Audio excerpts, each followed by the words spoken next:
दोस्तों आज मैं आप लोगों को बताऊंगा कि व्हील अलाइनमेंट, व्हील कैम्बरिंग और व्हील बैलेंसिंग अगर प्रॉब्लम आपके टायर में आती है तो इसको कैसे पहचाने और इसको कैसे दूर करें। और लास्ट तक बने रहिएगा, मैं लास्ट में आप लोगों को बताऊंगा कि इसको ठीक कराने के कितने पैसे लगते हैं।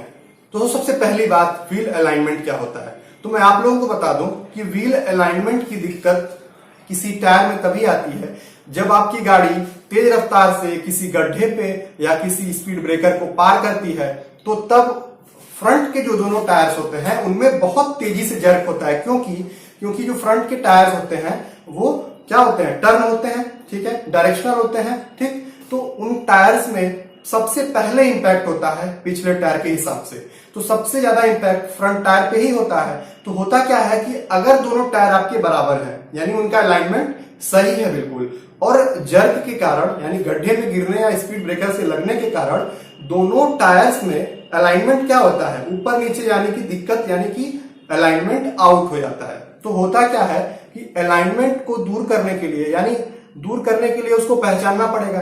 तो उसको कैसे पहचाने, तो मैं आप लोगों को बताऊं कि जब आपके टायर का अलाइनमेंट गड़बड़ हो जाता है यानी आउट हो जाता है, तो होगा क्या कि आपको करना इतना होगा उसको पहचानने के लिए कि आप अपनी गाड़ी को किसी बराबर सरफेस पे, यानी रोड पे, यानी जो रोड जो एकदम बराबर समतल हो वहां पे ले जाके आपको स्टीयरिंग छोड़ के बाहर आके आपको देखना होगा कि आपकी गाड़ी किस डायरेक्शन में जा रही है अपने आप। यानी 10 से 5 सेकंड के अंदर अगर आप स्टीयरिंग से हाथ हटाते हैं तो गाड़ी आपकी किसी एक डायरेक्शन में मूव करेगी, ठीक। तो होगा क्या कि आपको तुरंत समझ में आ जाएगा। मान लीजिए आपकी गाड़ी लेफ्ट साइड में जा रही है, राइट साइड में जा रही है, तो अगर लेफ्ट साइड में जा रही होगी तो लेफ्ट साइड का टायर अलाइनमेंट गड़बड़ है, ठीक। अगर राइट साइड में जा रही होगी तो टायर अलाइनमेंट राइट साइड का गड़बड़ है। होता क्या है कि अगर आपकी गाड़ी का अलाइनमेंट सही है तो गाड़ी आपकी सीधे जाएगी, ठीक है।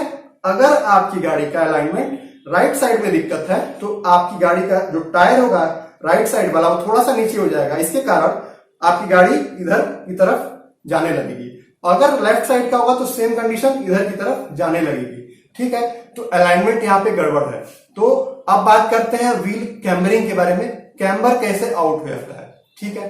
कैम्बर आउट होने का मतलब क्या होता है कि आपके किसी एक टायर का कैम्बर जो है वो आउट हो गया। इसका ये मतलब हुआ कि आपका जो टायर है वो एक तरफ झुक गया है, ठीक है, या तो इस तरफ या तो इस तरफ, ठीक। तो इसको कैसे पता लगाए, इसका सीधा सा एक ही तरीका है कि आपको किसी भी टायर में कैम्बरिंग आउट होने का पता लगाने का तरीका यही होता है। अगर फ्रंट का टायर पता लगाना है तो फ्रंट के टायर में स्टीयरिंग को जब घुमाएंगे तो टायर ऐसे हो जाएगा, किसी एक तरफ से घूम जाएगा, और टायर को बारीकी से बार बार चेक करके ये देखना है कि जिधर कैम्बर आउट हुआ रहता है उधर का टायर क्या होता है, घिस जाता है। अगर इधर का कैम्बर आउट हुआ है तो ये टायर क्या होगा, घिस जाएगा, और इधर का टायर कम घिसा रहेगा, ठीक। अगर इधर ज्यादा घिसा रहेगा तो इधर का कैम्बर आउट हुआ है, ठीक है। और इसको पता लगाने के लिए आप सीधा सा एक ट्रिक आजमा सकते हैं कि आपने देखा होगा कि टायर्स में ग्रिप्स होती हैं, ठीक है, ये सब ग्रिप्स होती हैं, ये सब ग्रिप्स होती हैं। इन ग्रिप्स में आप अगर लेफ्ट साइड में कैम्बर आउट हुआ है तो इन ग्रिप्स में गड्ढे कम नजर आएंगे और इधर वाले ग्रिप में गड्ढे ज्यादा नजर आएंगे। तो जिसमें गड्ढे कम नजर आएंगे यानी कि कैम्बर इधर का आउट हुआ है, ठीक है। ये तरीका है पता लगाने का कैम्बरिंग का। बात करते हैं व्हील बैलेंसिंग के बारे में। व्हील बैलेंसिंग अगर गड़बड़ा है आपके टायर में तो उसको कैसे ठीक करें, कैसे पहचाने।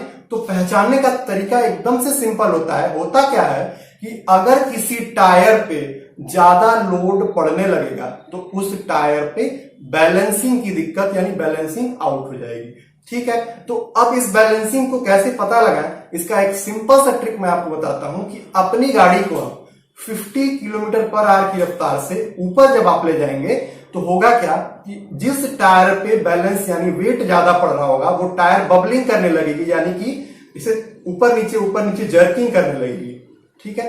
अब वो जर्किंग से ऐसा महसूस होगा कि जैसे टायर वो पंचर है, मगर पंचर नहीं रहता, वो लोड ज्यादा होने के कारण टायर में हल्का सा बबलिंग आ जाती है।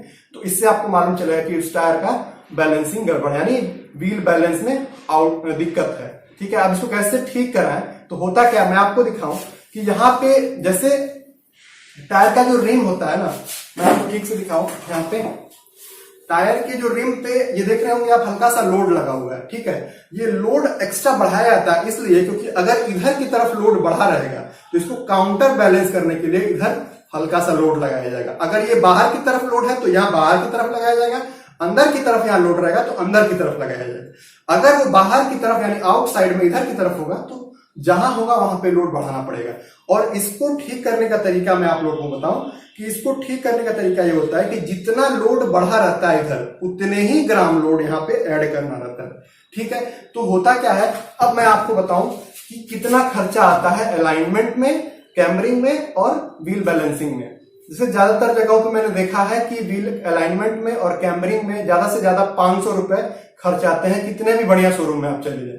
और बात करें अगर व्हील बैलेंसिंग में तो पर ग्राम के हिसाब से चार्ज करते हैं, वो जितना भी पैसा ले रहे पर ग्राम के हिसाब से। तो ये तीनों प्रॉब्लम्स टायर के बहुत इंपॉर्टेंट प्रॉब्लम है, ज्यादातर होते ही रहते हैं ये, ठीक है। इनको कैसे ठीक करें, कितना खर्चा आता है, सारे मैंने आप लोगों को बताया। और अपने टायर को आप ज्यादा से ज्यादा ध्यान में रखा करें क्योंकि किसी भी गाड़ी का जो सबसे मजबूत अंग होता है वो इंजन के बाद वो टायर ही होता है, जो पूरी गाड़ी को बहुत तेजी से यानी बहुत ही रफ्तार से उसको मेंटेन किया रहता है। तो टायर पे आप ज्यादा ध्यान रखें। और मैं आप लोगों को बताऊं, गाड़ी से रिलेटेड अपकमिंग गाड़ीज या कोई भी एसयूवीज या किसी भी मॉडल इंजन या किसी भी टेक्निकल स्पेसिफिकेशंस के लिए आप हमारे चैनल को देख सकते हैं। और उम्मीद करता हूं कि अगर वीडियो अच्छा लगा हो तो आप इसको लाइक करेंगे और अपने दोस्तों में शेयर करेंगे और बताएंगे कि इसमें क्या क्या चीजें हो सकती हैं, गाड़ियों में क्या क्या दिक्कतें हो सकती हैं। सारे के सारे मैंने सोल्यूशंस के साथ, इनके प्राइस डिटेल्स, कितने खर्चे आते हैं, सारे के सारे मैंने इस पर शेयर किए हुए हैं। तो अब तक के लिए बहुत बहुत धन्यवाद।